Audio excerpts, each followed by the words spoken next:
What if everything you've been told about African architecture is wrong? Forget the myth of primitive mud huts.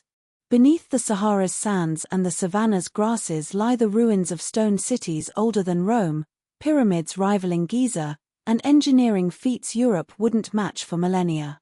This is the story of African architecture, a 5,000-year saga of innovation, power, and resilience.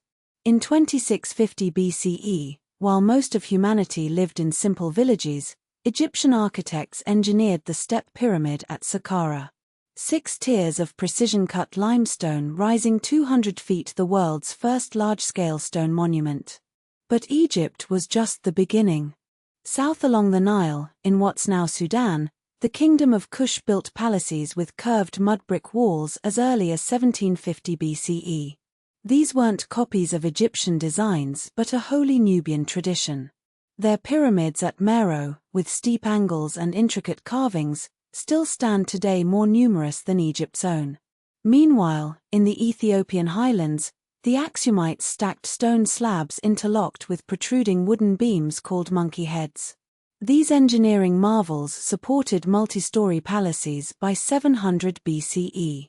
Fast forward to the 12th century, when King Lalibela's workers carved 11 churches from solid rock, each one a single piece of architecture chiseled downward into the earth.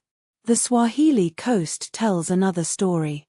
By the 13th century, cities like Kilwa boasted coral stone mansions with vaulted ceilings and courtyards cooled by Indian Ocean breezes. Traders from as far as China marveled at their sophistication.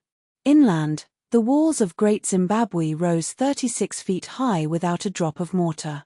Dry stone techniques fit each granite block so precisely that these structures survived 7 centuries of wind and rain. Colonialists couldn't believe Africans built them, but archaeology proved otherwise. Islamic architecture transformed the Sahel.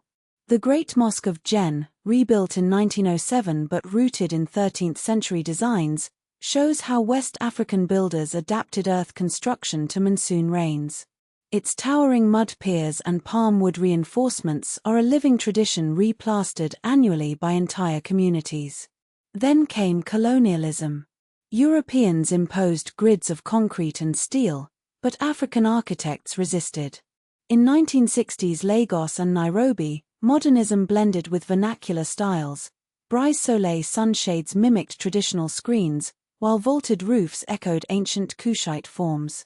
Today, from the earthen mosques of Mali to the glass towers of Johannesburg, African architecture stands at a crossroads, honoring its past while redefining its future.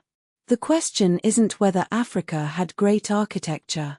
It's why the world ever doubted it.